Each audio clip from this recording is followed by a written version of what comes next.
everybody, and welcome to this week's episode of Attendance Bias. I am your host, Brian Weinstein. You know, April 2022 doesn't sound like it was that long ago. In fact, at the time of this recording, it was just a year ago. But in terms of atmosphere and the public's attitude toward COVID and indoor live events, it feels like it could have been a lifetime ago.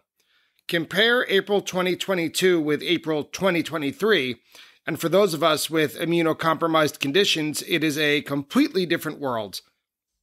In my world, the beginning of that mental and emotional mindset was solidified during Phish's 4-night run at Madison Square Garden from April 20th to 23rd, which was actually a set of rescheduled shows from New Year's Eve, postponed due to a spike in COVID cases that December.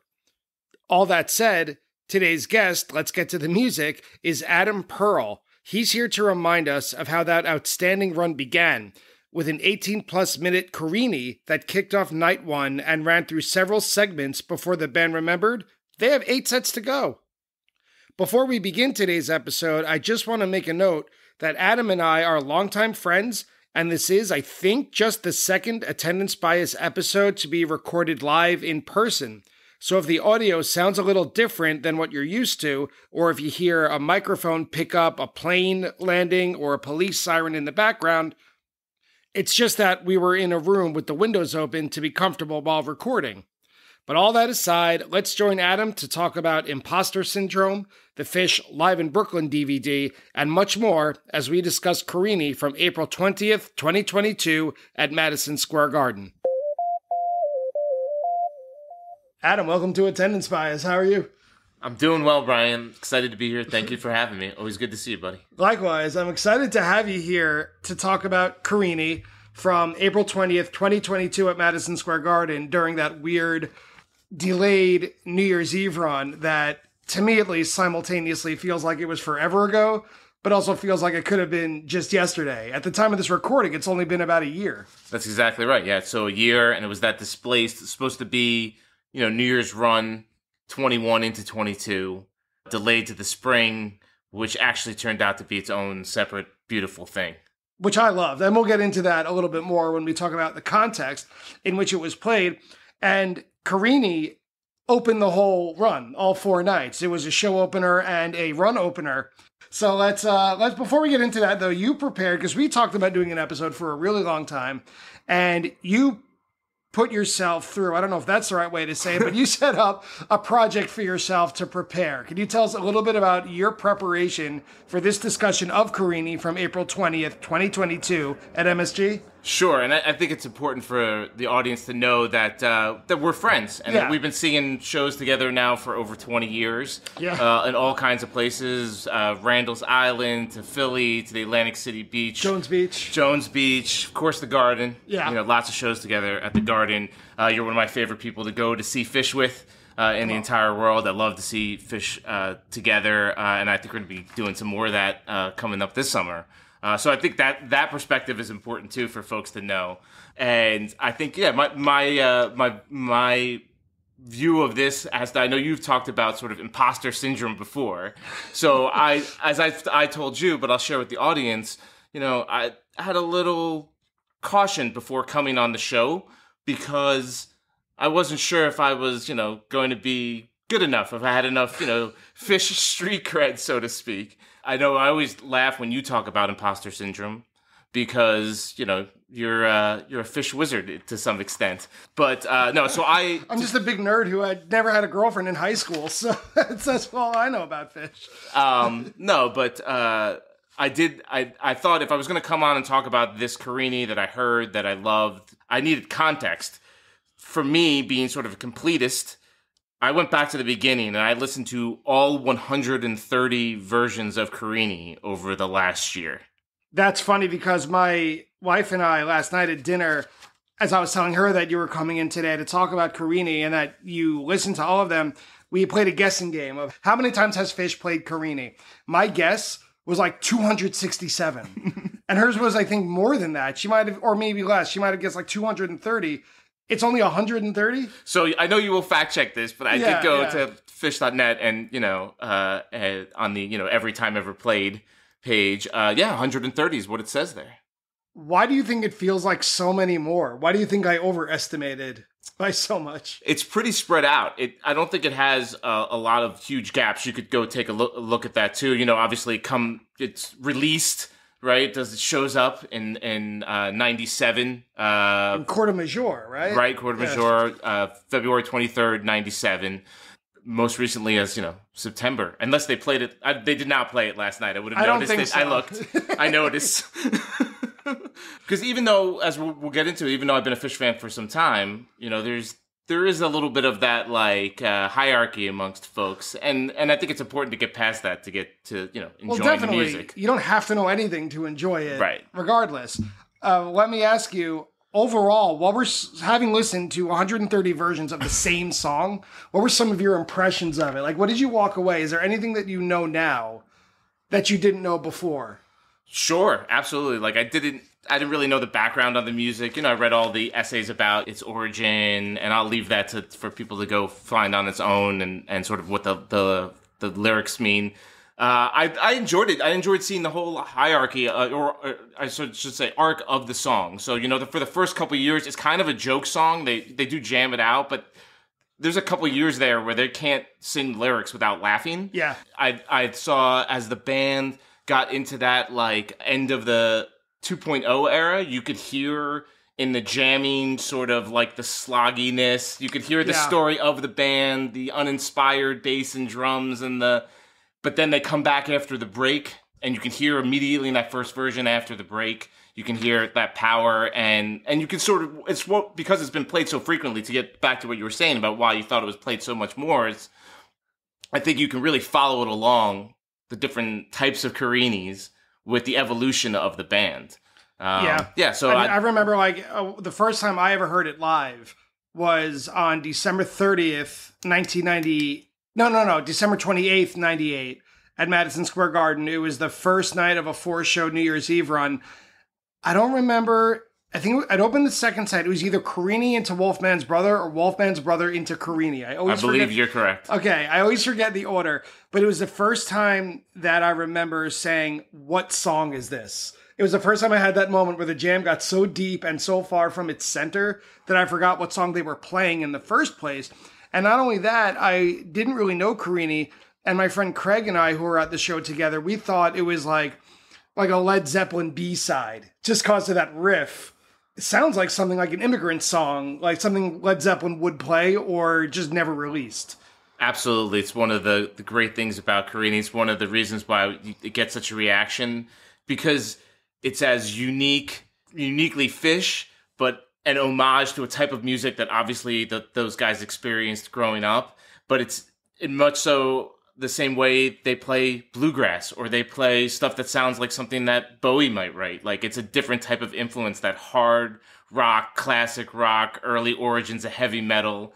And so when it comes out, it's just so much fun, and that's what makes it unique and special. That's why it gets a huge crowd roar. Always. Do you have any that stand out? So, and please fact check me on these. I took notes on my phone for a year, but I'll throw out, I think grab about 5 here that I'll throw real quick. All right. For folks to go check out. Most of the stuff is 3.0 and later that I picked out. Well, because it be correct, you fact check me. You correct me if I'm wrong. I always thought that toward the end of 1.0, it was kind of a shorter song. Yes. I didn't play it that often. It was maybe 6 or 7 minutes in general, with exceptions. 2.0, like you mentioned, it was kind of a fall apart song. It had that big crunchy opening, and then Trey would go off and do his thing where he would stare, the 100-yard stare, or look at his feet and touch all the pedals, and it would just wait until the next song came along. But 3.0 is really where it became cohesive and the jam monster that we know it as. I thought that I overestimated how many times they played it, because it's cast such a long shadow since they came back in 2009 for its jams. Like you just said, the top 5 that you picked, most of them are from that time. But anyway, that's from me. Let's hear from you. You're the guest. What are the 5 versions that stood out to you? 12:30, 12 at MSG. I'm my favorite. I'm a big 12:30 guy. I love this one. There's a Pink Floyd-esque rhythm jam in there to definitely check out. Rolling Thunder, atmospheric, really awesome. 7:26, 14 Merryweather. I has Page just burning it down in there. All four of them are on fire. 8-1-15, Lakewood Amphitheater in Atlanta. More menacing than powerful. That's kind of like a weird, unique. I like that one because there's some balance there. It's not all just sort of Trey led. 9-1-17, Dix. I don't know if any of these are favorites, like big, known ones. That's the 12-30-12. I know is like pretty widely known as like one of the better ones. That dark jamming at the end. But as I've learned from this podcast, is every version of every song is someone's favorite. Yeah, there's definitely someone out there going, of course, that one. Yeah, that right? Dix one, duh, Dix 17. Right, I that might be one of the best ever, but, we'll come back to that. 12-31-17, which is an opener, one that I think rivals 420-22. It's shorter, though, and a little less explorative, but it's still powerful. And then 7-24-18 at the Bill Graham, San Francisco. Kind of an untraditional, funky melodic. Maybe even sort of a little homage to the Dead there, playing really? There. Yeah, it's but with a Phish twist. There's a nice tension build there. What kind of Grateful Dead? Like a 73 playing in the band? Yeah. More like a groovy, not like psychedelic. Okay. And not too much into the 80s either. I'll leave it at that one. No Bobby vocals on that one. Yeah. No. Maybe no Colombian marching powder. Well, so we have a lot of background information about your history with Carini. Let's learn about you in the bigger picture as a fan with the lightning round. Attendance bias lightning round. So, Adam, when was your first show, and what do you remember about it? So my first show is actually a couple days after the show that you referenced before, 12/30/98 at Madison Square Garden. So I have a huge affinity in my heart for 12:30. I love 12:30 shows. I've seen a couple of 5-song set 12:30 shows in my life. Those are I've been I feel very lucky to see those. And that was my first one. I remember going with a big group of friends. I remember we got tickets through some connection my father had, and we sat really close to the stage on Page side. I remember there being dancers on the stage, the fairy dancers, and I remember saying to someone who wasn't with my group or was, do they always have dancers? And they were like, no. Well, how long were you into Phish before that show? Do you remember? Probably first Phish came in my, just into my ear in summer 95 is kind of my first recollection, being at summer camp, right. And friend of mine, an older counselor type, playing it on the jukebox at, the CD box at Cookout, and me walking over and being like, hey, what is that? And, being handed a, double disc CD kind of thing. That's kind of early high school for me. Then as high school goes on, older siblings, older friends, going to see them. But this wasn't until I was a freshman in college. Right. In 98. In 98, that would have been my first semester freshman year in college. I definitely listened to the Dead and Dylan and the band and all that stuff first, and then sort of got to college, and friends at college were like, you like all of this music? What about Phish? Yeah, your classic rock bona fides. Right. Yeah. Right. And it took a couple of friends, some of which you know, to sort of introduce me. So by 12/30/98, I had wrangled a group of friends to go. For those of you listening, by the way, my editorial opinion, the night before, December 29th, 98, was my favorite of that whole run. I think that's a flawless show, and there's a soundboard available of it. That said, the show that Adam is talking about, his first, December 30th, 98, the first set is something like an hour and a half long. It is an extremely long first set filled with really great songs, and I think I recorded a mini episode just about that Reba that closes the set. It's something like 13 or 15 minutes. And if you're looking for a really nice Reba that has an unexpected jam, or not unexpected sounding, but just it kind of comes out of nowhere, check out the end of set 1 on December 30th, 98. It's really worth your time, no matter what kind of fan you are or whether or not you've heard it before. Check it out. The one musical thing I remember that I always refer back to and definitely hooked into my brain was the Slave to the Traffic Light at the end of the second set. I remember standing there, enjoying myself, 18-year-old me with a bunch of my friends, having a great time at this concert. We've just been dancing for a few hours, and and I'm watching the band. We're really close. You can really see what the band is doing. As is Enslaved, the lights are changing and the music's changing, and I'm saying to myself, wait a minute, are the lights telling the band what to do, or is the band telling the light? Oh my goodness. Yeah. Yes, like mind explosion. I had that moment, and fan ever since. But what was your most recent show, and what did you think? Well, my most recent show was 12/30/2022. Of course. Of course. That show, again, was amazing. I sat in a very similar place, page side, very close. I think they're both family and friends sections, and I was just lucky in both of those nights. I really enjoyed it. I was there with two friends. The three of us are college buddies. We lived together for most of college. We had not seen a show together in over 20 years, and we were together in the same space seeing live music. And I was sort of wrapped in that, and then sitting so close that I was having a hard time like listening to the music because I'm like, I could see Fishman's feet from here. Oh my God, it's the greatest when you're that close. So I did have to go back and listen a bit, to really enjoy it, but I thought it was amazing overall. I'm always happy. You'll notice in both of those sets, Momo Dance, I'm happy anytime Momo Dance shows up in any way, good, bad, in between. It's always a home run for me. So, no, but it's worth listening to. The thing I would say is I looked back, I texted you. You were at the show, correct? Yeah, I was. All right, so I texted you during the show, something to the effect of, like, it's tension and release night at the Garden. Yeah. Well, 12:30 usually is, because it's usually the release after building everything up before it. So now that we're coming up on the anniversary in a couple of months, at the 25th anniversary of your first show in a couple of months, you obviously developed opinions about Phish and their music. So let me ask you, what is your most controversial Phish opinion? So I think it's that I enjoy newer Phish more than I enjoy older Phish. Well, define newer. So I think and we talked about this a little bit before, I think particularly 2015, 2016 on, if I'm scrolling through re-listen, or if there's a bunch of shows on Live Phish that are featured free, I'm typically going for 2016 to now, before I'm going to go back and listen to the archival one from 93 or 94. I will eventually get there and listen to all of them, because that's the way I am, but... Is it because you're a dad?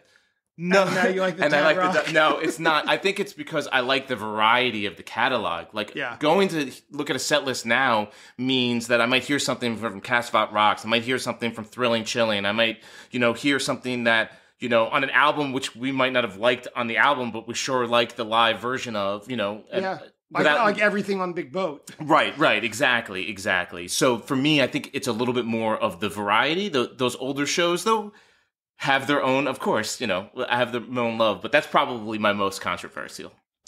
Well, speaking of recent Phish, I'm going to throw a topical question at you during the lightning round, which I normally never do. But we're recording this at the time that Phish has just, literally last night, kicked off their spring 2023 tour.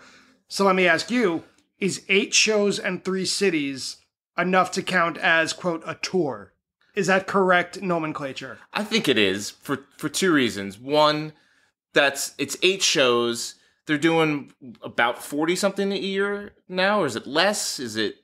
It's always under 50. Right. So I think just somewhere round between numbers. 40 and 45. Yeah. So what's that? That's 20% of the year. That's a nice little chunk of the year. It's true. Plus precedent, right? Like, well, the Island Tour. Right. It's exactly what I was going to say. The Island Tour is a tour. Then that's a tour.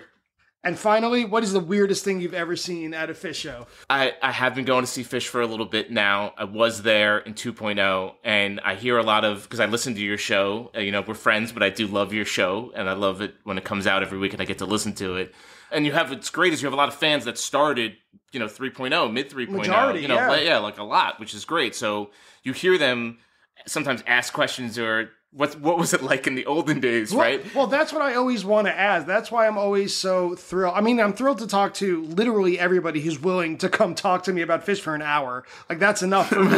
Like, that's where my bar is. Are you willing to geek out about Phish for an hour? Great, come on the show. But when I hear someone who wants to talk about a show from 1995, who I spoke to recently, or when Dave Steinberg, Zizix, wanted to talk about a show from, I think, 1990 or 1991, It's like now we're really getting deep into a history that isn't actively being discussed anymore. Absolutely. So that's what really thrills me in a way that's different from someone who first got into the band in 2013, because that offers its own perception as well. Absolutely. So this is a big build-up for kind of a funny story, but I would say that the scene back at that time, I remember being at the 2000, I guess it was 3, the inverted New Year's run at Hampton. Yeah, that was in... Oh, yeah, that was New Year's, right? Yeah, right. So I think, it was like, I was there at Hampton on, like, I think it's the date is, you'll check it, I'm sure, 123, I think is the date. Yeah, it was 1203, because New Year's was at the Garden, and then they went to Hampton. So I went to Hampton with a mutual friend of ours, and, the scene was sketchy. Like, that was sketchy. It was like I will tell the fans now, the break that they took was necessary, and we should all be glad that they took it.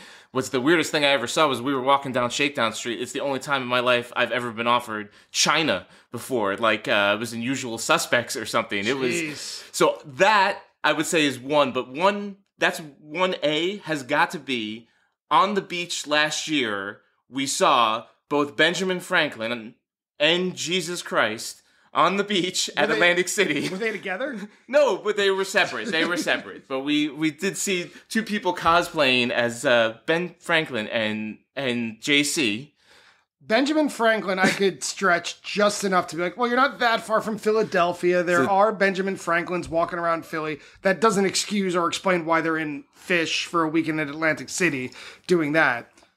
Jesus, I have no explanation for. I don't know what he's doing anywhere near a And Phish it wasn't show. just like a guy dressed up like he, lived in, ancient Rome or something like that. No, he was like, clearly, he was making a statement. Was he one of those guys who like holds the big signs that have like disgusting sayings on them and like trying to convert people outside a venue? Clearly this didn't make the same impression that it made you, because you were standing next to me when we saw him. Oh, this happened? Yes. All right, we're going to cut this part. Oh, I don't remember Jesus.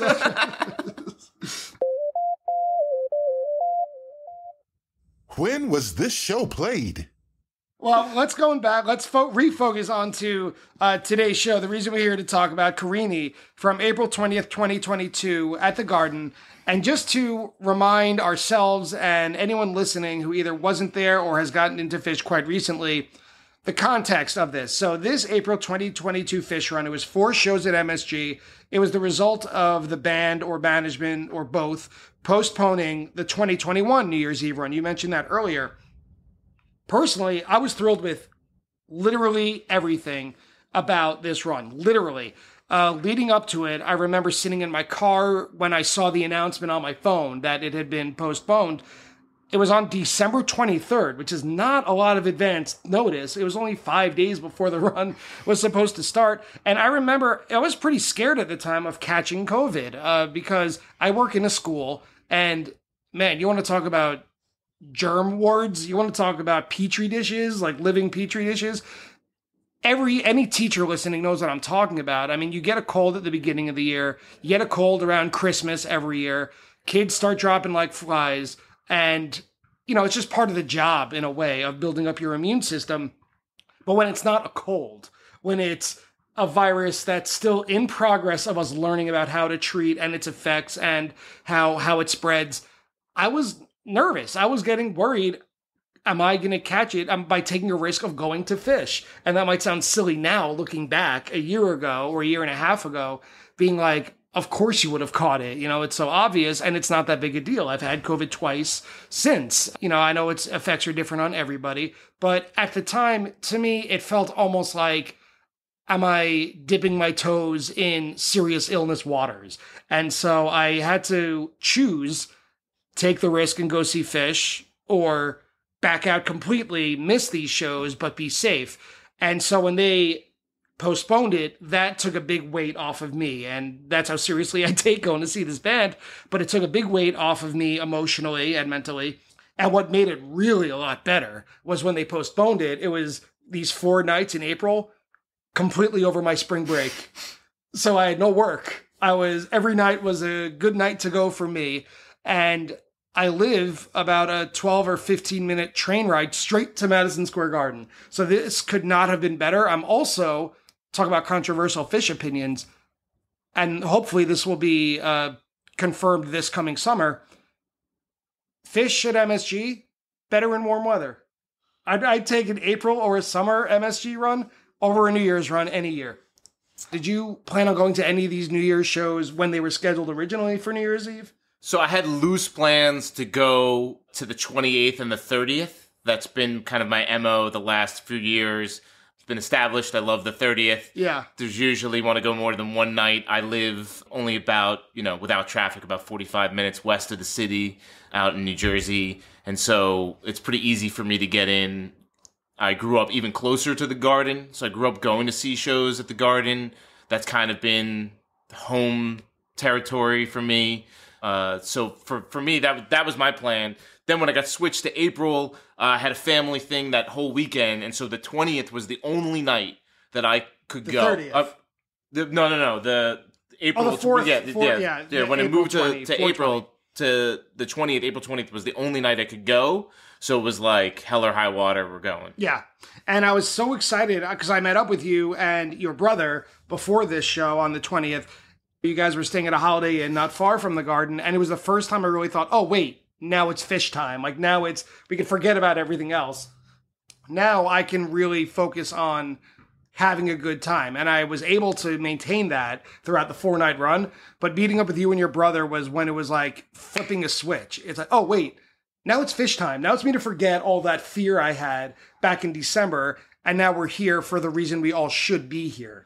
For me, it was not long after that we walked down toward closer to the Garden, and we ended up at one of our favorite pregame spots. Yeah, Stouts. Yeah, and they had the Live at Brooklyn DVD. They always playing. have it. It's the only Phish DVD they have.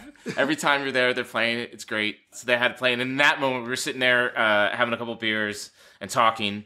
Which we'll get to in a second. That was that moment where I started to really get like the butterflies, where I was like, oh, here we go. This is about to happen. My phone started blowing up. I remember there was like friends of mine, at least. I don't think you've ever met her. She was downstairs, that area in Stout, that they have the downstairs part. There were friends who were having like podcast friends of mine who were having their own little thing a couple blocks away, and I was torn in like 3 or 4 different directions, and it's like the greatest problem in the world to have. Yes. To have so many people trying to get in touch with you to hang out pre-show. It was a feeling that I really didn't have since all that started. I mean, it was from then to that April the 22nd, where it was like everything about Phish was kind of conditional, maybe, like everything had an asterisk on it. It's like, yeah, come to the Garden, but you might get COVID. Like everything was like everything you're here to have a good time, but please wear a mask. Like get into the show early, but you have to show proof of vaccination. Like everything had a condition to it. And this is really where it felt, this April run was where it felt things are not quite back to normal yet, but we're getting there. Absolutely. And I think you sat near us, like in the same section, one row behind. You stood with us, definitely for that opener. You were standing next to us. And I remember you were hanging out with us, and you left, and then you met up back with us again. Yeah. You can be a busy guy these days before Phish shows. Well, that was just because I didn't have seats near you. That was just me trying to find my way. Once the lights go down, I'm not going anywhere. Yeah, I like that's finding for sure. my spot, and I don't like moving. Nothing gives me more anxiety than trying to make my own way while the lights are down and the music is up. Like, I want to be where I am. I'm planted there. I get scared to death every time someone comes out of the gate and walks toward the row I'm in. If I'm not in my ticketed seat, I'm convinced a million times over they're coming for my seat because it's really their seat. So I just happened to be near you guys. Yes, I think I told you my section, and you were like pleasantly surprised you could find a seat a few rows away. Yeah. Close enough. It's worth talking about that. That's what I actually love going to shows with you. It's all about like reducing the anxiety as much as possible. We like to get there, not like crazy early, but definitely early on the early side. We're not rushing in at the last second, and we're definitely there for the music. And we like to stay in one place. And we have friends who disappear at set break. Yes, or come back. And they come back to us during the encore break. Yes. And they have a story to tell. That's just not me. Yes, yeah. I'm definitely like, I hear your guests talk about how they like to venture out and see different parts of the venue. That's not us. We find our spot and we stay there and try to really tune in. Hi, everybody. Brian here to welcome you to the set break of today's episode of Attendance Bias. First, thank you for listening. And second, just a quick reminder to tell you that even though Attendance Bias comes to you for free, it does take a lot of work and it does take quite a bit of money to keep the lights on here at production. So I just wanted to ask a small favor if you could support the podcast in any number of the following ways. If you could leave a review or a rating of it on whichever podcast app you use. If you could spread the word, telling a friend or someone you think may be interested in it about it. Or probably the most concrete way is to go to www.buymeacoffee.com/attendancebias and donate however much you can financially to help with the continuing costs of Attendance Bias. So thank you again so much for listening, and I hope you enjoy the second half of today's episode. I remember the feeling of this opening Carini. I remember right when the lights went down, they came on, and like you mentioned earlier, the big roar from the crowd that kind of felt Phish deprived in a weird way, because even though Phish usually doesn't play between January and April, or sometimes January and June or July, Mexico aside, the crowd kind of felt like we're here to make up for missed time. Like it was a postponed makeup. And it was such a big reaction from the crowd. And when they were playing, and we'll break it down a little bit further in a second, but I remember having the specific thought during this, oh, they're not just here for like a makeup show. They're here to play. Like this went 18 minutes plus this Carini, which A, you don't usually hear from a show opener no matter what. You also don't usually hear an 18-minute jam on the first night of a 4-night run, which is almost always considered a warm-up night, whether it's December 28th or if it's, in this case, April 20th. But they came to play. They're just not novelty shows. No, absolutely. And, it took us a while to figure out which show or jam that I wanted to come on and talk about. I definitely wanted to talk about something that we went and saw together.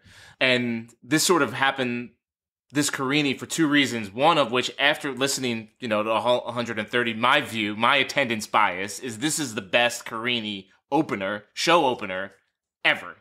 And trust me, I was there. I was standing next to our host, and I went back and listened to them all. And there's some that are close, but I think it's the best ever. The other part of this is, and because I want to rewind just a tad, because this is worth telling. There's not often you get to go on a Phish podcast and have someone vouch for you that I called the opener. You did. That's right. I called the opener. We were sitting at Stouts, and my brother's friend was there, and he asked us to go around the table and call the opener. And I believe I said something along the lines of, I want them to kick the door down. I want them to burn the roof off. And Carini, let's go. They did, and you called it. That's right. So December 31st, 2019, right, to April 20th. 2022. No, those are the two dates, the gap in playing at the Garden for Phish, right? So that's 841 days. And I agree with you, that roar was like they're home. Yeah. Welcome back. Yeah, welcome back. And they came out, there was a roar, and then, Trey hits that first lick, and 10 times louder.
Well, here's a Phish.net description of it. I want to hear your thoughts on this. So this is from Phish.net describing this Carini. Quote, opening a show for the third time in 8 months, Trey and the band clearly feel comfortable with this rocking show, setting the tone for the first set. There's an interesting contrast from the hard-rocking intensity of the song proper and the bliss that follows. After not playing for 2 months, the band is ready to jam. Trey leads with nimble playing throughout, and the rest of the band follows suit in yet another solid Carini opener. Thoughts overall? So, yes, all the things you said. In the song proper, to jump right into it, after listening to all those versions, I kind of, after a while, got over the laughing. And I love when they use it for like a joke, as they did during the New Year's gag this year, and they did after the lightning delay at Dick's.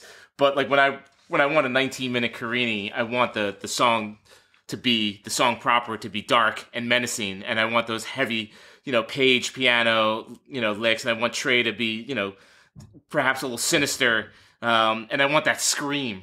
Yeah, right? Yeah, right. I mean, you get it in this one. You sometimes ask guests if they woo during during Vultures. During Vultures, and I would say no, but I'd scream during Carini for sure. I loved all that. I love in the what I don't know what people call this. I call it the casting portion, where Trey kind of like they let the song kind of go, and then Fishman hits the drums and they bring it back into the lick. Oh yeah. Yeah, that's they kind of like loop it out there and bring it back in. It feels to me like they're casting a line and then ripping the song back in. That's the way I don't know. I always visualize it. There are times during the evolution of the song where there's a lot of Page lasers in there, especially during 3.0. And I love that this has maybe a little homage to that, but it's just very, dark and menacing and just proper, right? Like Carini proper. Right.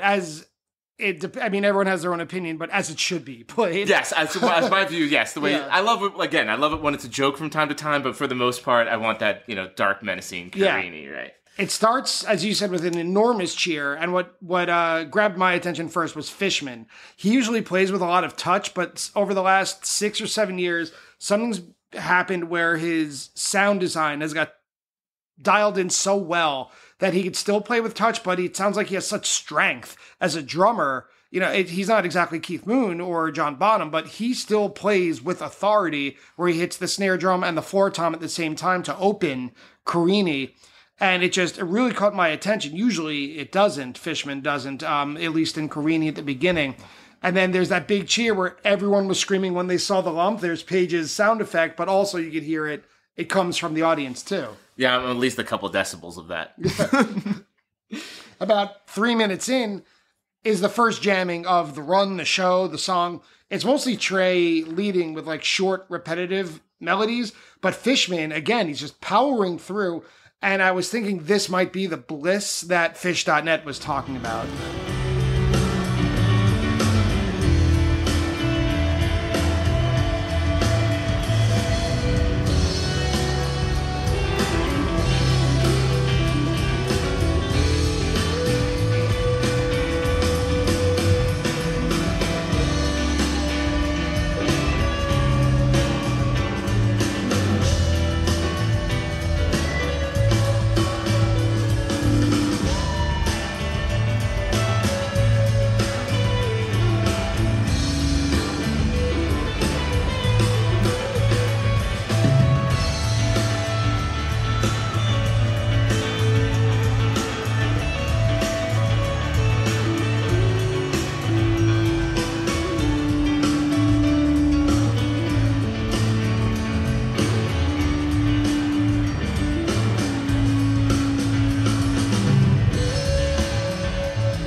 Yeah, I agree.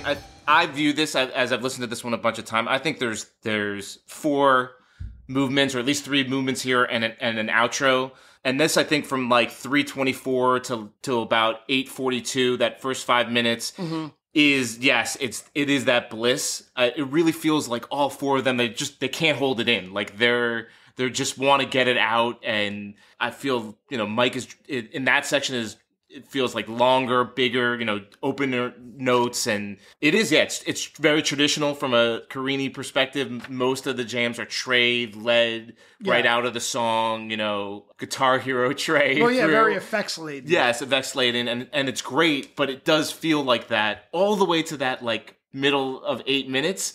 And then Trey kind of lets go of the lead.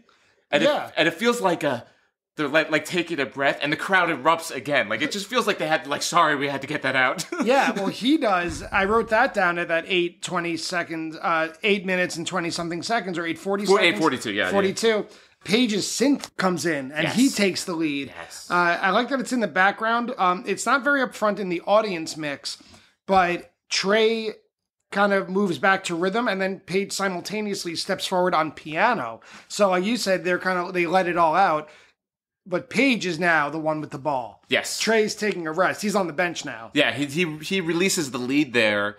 It does feel a lot like, as I listen to it sometimes, and I know there's a lot of space analogy when it comes to Phish, but it does feel like we took off there. Like, that was just, like, they jumped right in. It was the energy of the song, and 5+ minutes there of just, like, liftoff. Yeah, the engine's burning. Yeah, the engine's burning, and now we're orbiting, and Page is, taking over. It doesn't feel like a bit like that, and that's where I think you get into that second movement, which is one of the reasons why I love this Carini, is because quite often those Carinis that are in that shorter, the 8 to 12 minutes, they have either a Trey-led jam, or like a Page-led jam, or a groove-led jam, or like all four of them doing something funky or weird. There's a lot of variety there, but not frequently do you have both. Yeah, and this has it all. This has it all. Yeah. That's why I love it. Right.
The next note that I put was around 10 minutes to 12 minutes, somewhere in there, that it's a little directionless, but it does come together. There's like a full bend melody.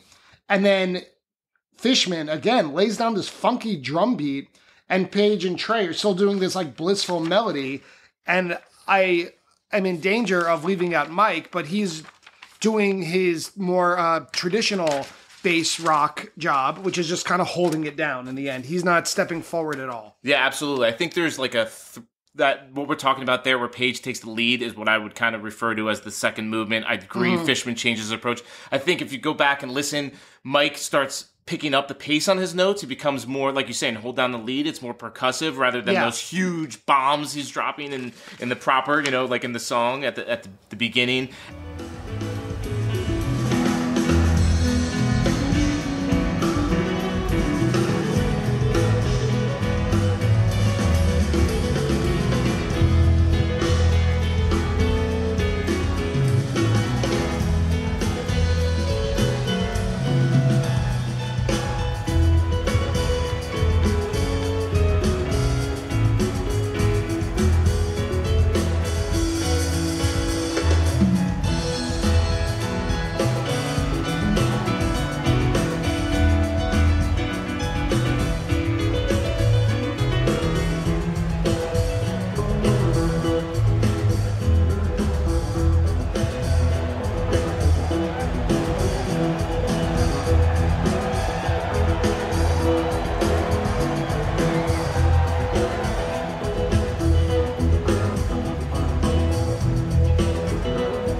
And then, yes, I don't know music well enough to maybe hear who hits that groove, but there's a lick in there that around a little after 11 minutes starts to pick up, and I think that is the start of the third movement, the next 5 minutes. I was going to ask, yeah, my note is at 14 and a half, where we've completely left Carini. Yes. I wrote that we left Carini, and now we're in the second set, even though we're just 14 minutes into the show. Totally. This is where I remember having that thought that I mentioned earlier, standing there next to you and your brother saying, they came to play. They didn't come to just make up shows. They came to show us that they're ready to take over at this 14 and a half minute part that we are in type 2. Carini is in the rearview mirror, even though we're still in Carini. Right, absolutely. I think there's, whether Trey starts it or Paige starts it, there's kind of, you hear around that 11-minute mark, they're kind of doing some interplay there. They're some call and response. They're playing the same kind of lick back and forth. And then the whole band leans in there at 12:45 with one of my favorite things, which is always indicative of a great song, is a crowd roar in the middle of nowhere, yeah. Right? Where if you're listening to it, you're kind of asking yourself, why is the crowd did going Kuroda so do nuts? something? Did he drop the whites? Or what happened there? There's two in that 5 minutes from 11 to middle of 16:30. There's two of them there. To me, this is perfect, that ESP jamming where they're performing and creating at the same time.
You often talk about Trey D HD. Trey right? DD. Yeah, Trey DD, right, sorry. Trey DD, where he'll find a lick and you're like, oh my God, play that for a while. And then 30 seconds later, they moved on to something else. Yeah. This is the opposite.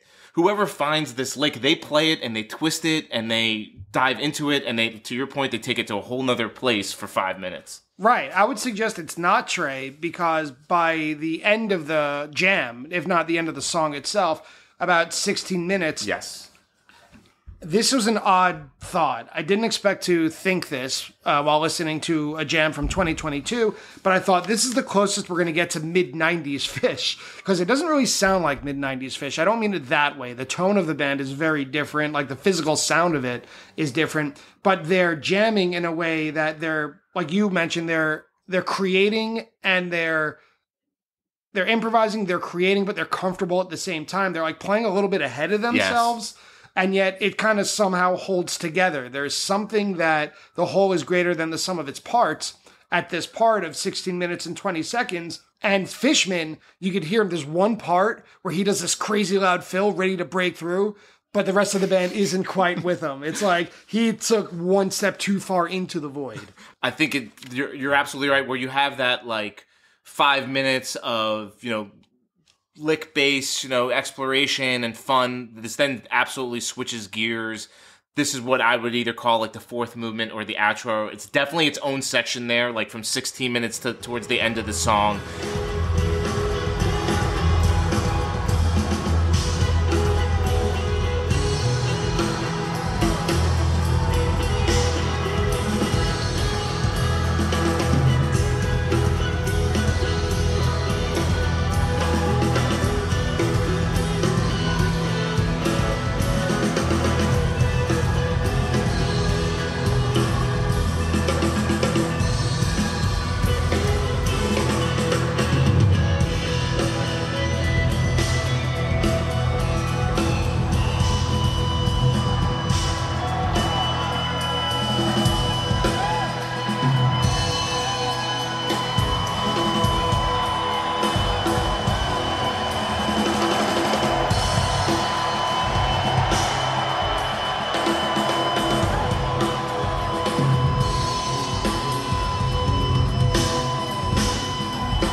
I would offer that this is like blissful dissonance. This is a marriage of old and new, right? Like, so this is that, like, the version from 12/28/98. That's the one you were talking about. Sorry, the one you were talking about earlier. You asked me about that one time, and I looked at my notes, and I had written down explorative dissonance, right? Yes. This to me feels like blissful. Yeah, dissonance. there's more of a center here. Yes, and there's more that I think if you go back and listen to, there might be some foreshadowing there. There's some whale call. There's a little bit of whale call there right in the first song. You know, like Trey likes to drop an Easter egg once in a while, and you're going to hear that a few days later, a lot of that, right? So it's almost like he couldn't wait to see what it sounded like with everybody in the room. But yeah, I think it is Phish and Page that are gluing it, all together. And then at the end there, at the end of the song, there's the last just tremendous crowd roar, like the huge thank you at the end. Which is where they start Possum. Yes, right into a fantastic Possum. Yeah. Well, Adam, thank you for making it all the way to the city to talk about this single song of, the more we talk about it, the more we look back on it, a pretty important 4-night run for what it represented, at least to me personally, but it was kind of a standalone thing in April of 2022. The reason that it was made up, the fact that it could be played, considering why it was postponed in the first place, and the jam that opened this whole thing. A lot of people are going to remember the Whales, rightfully so, but this Carini, because it was first, might get overshadowed. I'm glad that you're here to make sure it isn't. Yeah, that was part of the idea, was to pick out something that maybe folks wasn't on folks' radar. It is on some radars. It's on the jam charts. It's on the Carini jam charts. So I'm not coming out of complete left field here. But always great to talk to you about Phish. Always great to spend time with you seeing live music, in particular Phish, as well as anything else we can go see together. And just appreciate you having me here. So that's it for today's discussion with Adam Perle. And as you heard, Adam really came prepared today with his facts, his figures, and listening to 130 versions of Carini. So we don't have too many facts to correct for the fact check, but just maybe one or two nitpicks to be sure. Attendance bias fact check. As mentioned, Adam and I recorded this conversation right after Phish began their 2023 West Coast spring tour. And yes, at the time of the recording, Carini had been played 130 times. But by the time this episode airs, I'm sure that number will be different. For those of you wondering about the song's origin, which Adam alludes to, there is a lengthy explanation on the Phish.net Carini song history page. The page details, to a degree, how and why the song is named after drum tech Pete Carini and him getting into a, quote, an altercation with someone during the band's European tours. Someone apparently splashed liquid acid onto Carini's face and he became a, quote, rock star for the evening. But overall, like many Phish songs, different lines of the song seem to have been inspired by different singular events throughout the band's history at the time it was written. Although I may never commit this fact to memory, the setlist from December 28, 1998 had Carini open the second set before dissolving into an excellent version of Wolfman's Brother. I promise the next time that this show comes up, I'll say again, I don't know if it's Wolfman's Carini or Carini into Wolfman's, but Carini opened the second set to be sure. A few facts about Adam's first show, December 30th, 1998. The first set is exactly 1 hour and 29 minutes, and that Reba that closes set 1 is 15 minutes and 9 seconds. So if you're in for a long stretch of late 1.0 Phish, I would 100% recommend that set, if not that whole show. And this is truly a nitpick disguised as a fact check. The fan-favorite pregame bar for shows at MSG is Stout on 33rd Street. Adam pronounced it as Stouts. But it's always a good decision so long as you get there early enough, and it's true. They do play the Phish Live in Brooklyn DVD every single year a few hours before people start leaving the bar to go to MSG. And that's it for today's episode. I'd like to thank Adam Perle for joining me today, Phish.net for its help with the fact check, and Phish.in for the recording used in today's episode. If you enjoy Attendance Bias, please support the show. You could leave a rating and a review of it on your favorite podcast app and go to www.buymeacoffee.com/attendancebias and donate anything you can manage. So thank you again for listening, and I'll see you next time on Attendance Bias.